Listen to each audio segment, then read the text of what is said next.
মিষ্টি খাওয়াতে ওসিকে বিদায়, মোহাম্মদপুরে স্বস্তি।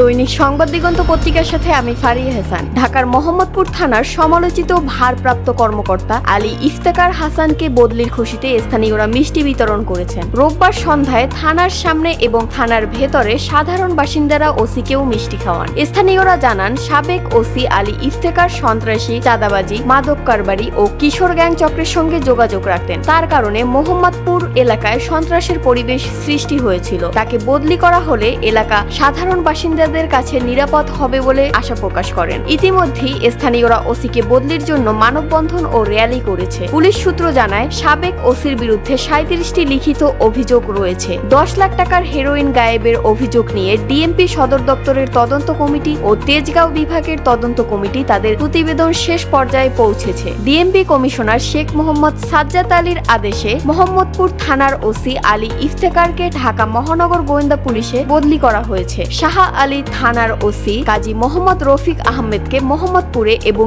ডিএমপির পরিবহন শাখার পরিদর্শক মোহাম্মদ গোলাম আজমকে শাহ আলী থানায় বদলি করা হয়েছে। বদলির আদেশ অবিলম্বে কার্যকর হবে।